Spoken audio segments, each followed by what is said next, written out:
good evening, doston. Let's begin with today's session. Look at the first question.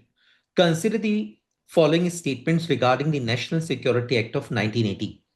The first statement says that NSA allows preventive detention of an individual without formal charges for up to 12 months. Absolutely correct.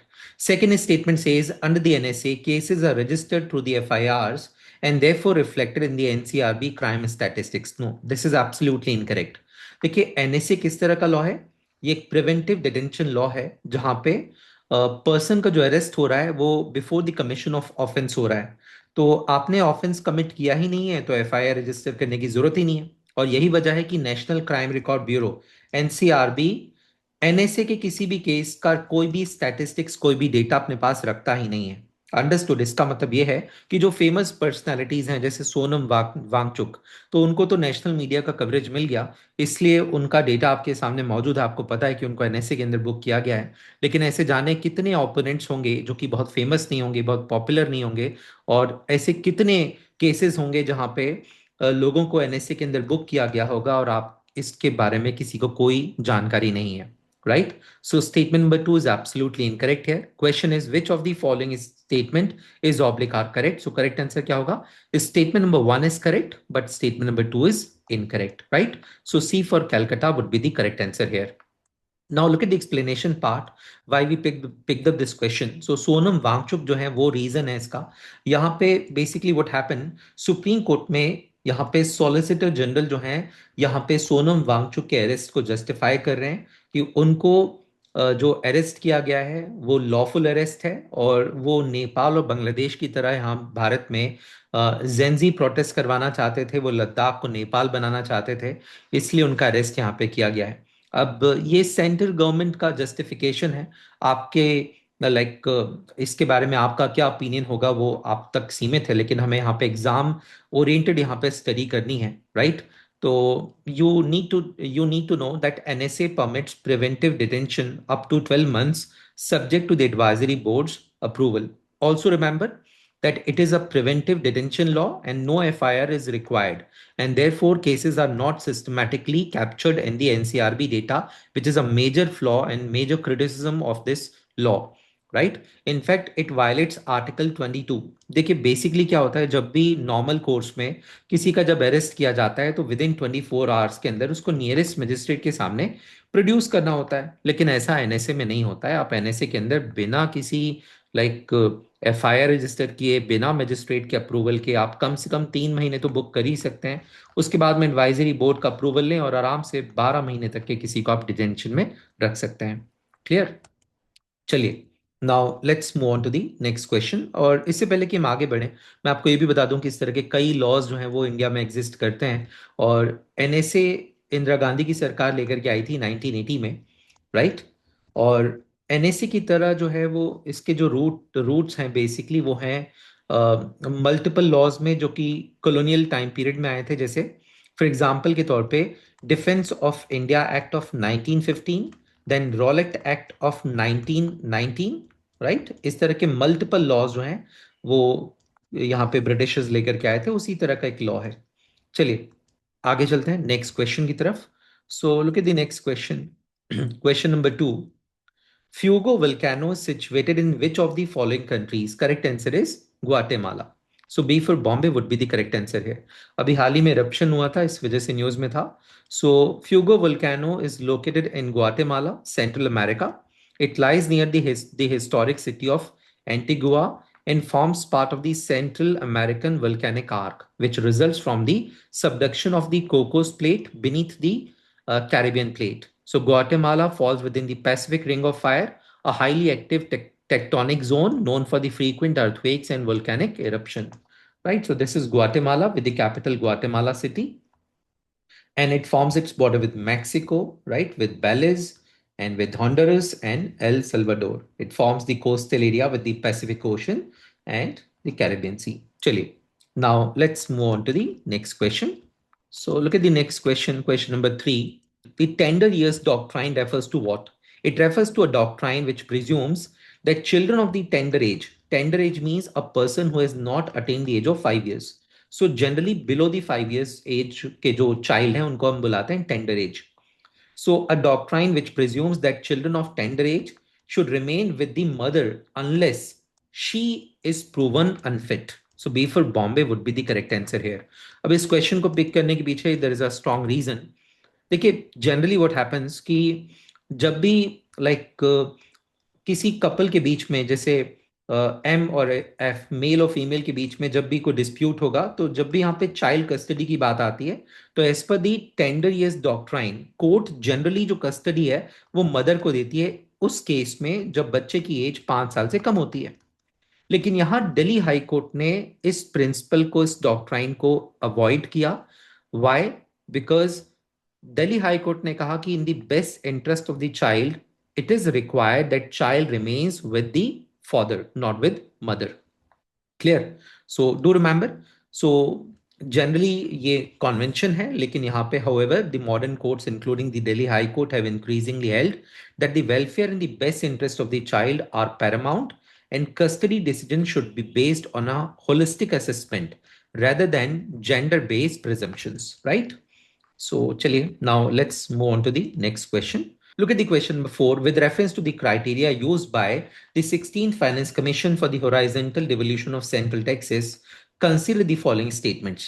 अब आपके सामने यहाँ पे 7 parameters हैं और आपको यहाँ पे चूज करना है कि इनमें से कौन से पैरामीटर्स का यूज 16th फाइनेंस कमीशन ने हॉरिजॉन्टल टैक्स डिवोल्यूशन को डिराइव करने के लिए किया है। So income distance yes, population yes, demographic performance, area, forest, and contribution to the GDP, not the tax and fiscal efforts. इसका इस्तेमाल लास्ट टाइम और लास्ट टू लास्ट टाइम किया गया था, इस बार नहीं। सो select the correct answer using the code given below. जहां पे भी 6 है आप उसको यहां पे एलिमिनेट कर दीजिए। So A, C and D all are eliminated and we are left with only option B. So B for Bombay would be the correct answer, right? तो देखिएगा यहां पे ध्यान से, you can see here the revenue sharing formula in the 14th and the 15th finance commission. So income distance greatest proportion है, right? तो अभी जो recent last था उसमें 45% था इसका शेयर। तो अभी आप सिर्फ पैरामीटर्स देखिए, demographic performance, income distance, forest and ecology, area, population, right? और यहाँ पे टैक्स एफर्ट्स भी थे। अब बेसिकली व्हाट हैपन कि यहाँ पे टैक्स एफर्ट्स जो है 16 फाइनेंस कमीशन में नहीं है। 16 फाइनेंस कमीशन ने क्या किया है कि टैक्स एफर्ट्स को किससे रिप्लेस कर दिया है? Contribution to the GDP, right? So do remember the criteria of the tax and fiscal efforts was part of the 15 finance commission but has been dropped in the 16 finance commission, hence option B is the correct one. चलिए now let's move on to the next question. So look at the question number 5. With reference to the solid waste management rules 2026, consider the following statements. The first statement says the rules introduce a 4-way segregation system including wet, dry, sanitary and special care waste. Absolutely correct. Second statement is rules mandate extended responsibility of bulk waste generators similar to the extended producer responsibility EPR. Absolutely correct. The third statement is rules completely prohibits the use of landfills for the waste disposal. No, बहुत extreme statement है. Is it possible? No, not at all relevant. So third statement is incorrect here. Which of these statements given above is oblique are correct? So only 1 and 2, right? 3 eliminate हो जाएगा. So जैसे 3 eliminate होगा, we can rule out B, C and D. The correct answer is option number A. चलिए, now let's move on to the explanation part. You can see here how the Solid Waste Management Rules 2026 seeks to tackle India's burgeoning waste problem, right? So I hope you understood the 4-way segregation is a key feature. Then bulk generators now have compliance responsibility via the certification and tracking, and landfills are not banned but made last resort. Chaliye, now let's move on to the next question. So look at the question number 6. The motto of the Supreme Court of India, Yato Dharmastato Jaya, has been taken from which of the following Indian scriptures? The correct answer is Mahabharata. तो इसको महाभारत से लिया गया है। महाभारत में basically इसका मतलब क्या है कि जहां धर्म है वहां विजय है, राइट? तो जैसे जहां धर्म है, श्री कृष्ण कहाँ है? तो उसी तरफ है जहां पे धर्म है, राइट? तो जहां धर्म है वहीं विजय है, भले ही कितना भी वक्त लगे, लेकिन अंतिम विजय किसकी होती है? वो सत्य की होती है। चलिए आगे चलते हैं। नेक्स्ट question की तरफ. So look at the question number 7. With reference to the blue pink gill mushroom, consider the following statements. The first statement is it is native to New Zealand, correct? Second statement is it is widely consumed in India as an edible mushroom. No, that is not correct. See, it is quite rare. In fact, अभी हाल ही में कुछ समय पहले तेलंगाना में ये mushroom मिला था, इसलिए एक आर्टिकल पब्लिश हुआ था और हमने इसको पिक किया है. So which of these statements given above is oblique are correct? So only one is correct here. So look at the explanation part. We can see the explanation just a moment. So the blue pink gill mushroom is spotted for the first time in the Khammam forest. Clear? Where is Khammam forest? In Telangana, right? So mushroom is not the blue pink gill mushroom is not widely consumed in India. Its edibility is uncertain and it is primarily known for its ecological importance and unique blue pigmentation rather than as a food source, right? Chaliye. Now let's move on to the next question. So Project Arohan recently news primarily aims at it primarily aims at providing scholarships to children of toll plaza employees. अभी हाल ही में इस scheme को launch किया था ministry of road and transport ने. So ministry of road transports and highways का scheme है. So NHAI national highway authority of India launches Project Arohan to support education for children of toll plaza employees. Right? अब NHI कैसा body है? NHAI national highway authority of India. It is a statutory body set up in 1995 under the NHAI Act of 1988, right? Also remember that country में जितने भी national highways हैं उनका management उनका maintenance ये किसकी रिस्पॉन्सिबिलिटी है? ये NHAI की रिस्पॉन्सिबिलिटी है. अब कंट्री में जो नेशनल हाईवेज है उनका वॉल्यूम कितना है? पूरे जो रोड नेटवर्क है उसका सिर्फ 2%, लेकिन उसके बाद भी ये 40% जो ट्रांसपोर्टेशन है, गुड्स ट्रांसपोर्टेशन, उसको कैरी करते हैं, याद रखिएगा. चलिए, now let's move on to the next question. So, who among the following was a renowned jurist of medieval India and the author of the Mitakshara, a significant treatise on the law of inheritance? देखिए basically ये Mitakshara Hindu law of succession inheritance का एक पे जो एक treaty है वो लिखी गई है, यहाँ पे एक बुक है and it was written by Vijneshwara, right? So चलिए आगे चलते हैं. Look at the explanation part. Vijneshwara was an eminent jurist of medieval India and the author of Mitakshara.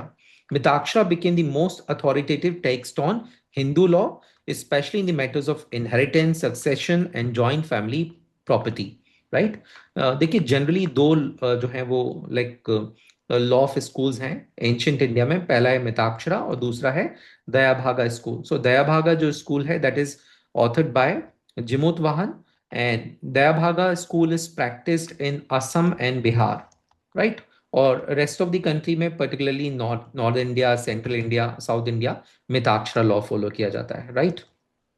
चलिए, now let's move on to the next question. So look at the question number 10. It is going to be the last question of today's session. So with reference to Pradhan Mantri Virasat Ka Samvardhan scheme, consider the following statements. The first statement is it is a central sector scheme aimed at socio-economic empowerment of the 6 notified communities. Absolutely correct. ये 6 notified minorities कौन सी है? पहले तो याद रखिए कि minorities का जो basis है वो क्या है? Religious and linguistic minorities. अब जो टोटल 6 नोटिफाइड माइनॉरिटीज हैं कौन कौन सी हैं? सबसे पहले है Islam, then Christianity, then Jainism, Buddhism, Sikhism and finally Zoroastrians और पारसीज, राइट? तो ये 6 नोटिफाइड माइनॉरिटीज हैं. तो first statement is absolutely correct.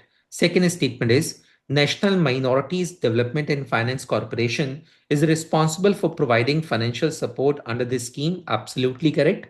The third statement is the scheme is implemented by the Ministry of Culture to promote traditional arts and crafts. No, that is not correct. Okay, so which of these statements given above is oblique are correct? So correct answer would be 1 and 2. So A for Ahmedabad would be the correct answer here, right? Look at the explanation part. So the nodal ministry is the Ministry of Minority Affairs and not the Ministry of Culture, right? So do remember the Ministry of Minority Affairs is implementing this scheme. So, Ministry of Minority Affairs is implementing the Pradhan Mantri Virasat Ka Samvardhan, a central sector scheme focusing on the socio-economic empowerment of the six notified minority communities. Clear? चलिए, so it was the last question of today session. उम्मीद करता हूं कि आप इन sessions को enjoy कर रहे होंगे, और मेरा मकसद जो है वो इन सेशंस को फ्रूटफुल बनाना है, आपके समय को बचाना है, राइट। और ये कंप्लीटली नो नॉनसेंस बैचेस हैं, नो नॉनसेंस सेशंस हैं ये, जहाँ पे हम सिर्फ काम की बातें करते हैं, जहाँ हम to the point questions and answers को डिस्कस करते हैं, ना कि अपना समय फिजूल की बातों में ज़ाया करते हैं। तो उम्मीद करता हूँ कि ये सेशंस आपको बेहद पसंद आ रहे होंगे। आपके जो भी व्यूज हैं, आपके आपके जो भी लाइक ओपिनियन, अगर आपका कोई स्ट्रॉन्ग रिकमेंडेशन अगर आपकी, तो प्लीज कमेंट बॉक्स में देना ना भूलें। And please do not forget to like and subscribe this channel. चलिए, बाय बाय, मिलते हैं नेक्स्ट सेशन में। बाय बाय, टेक केयर, जय हिंद।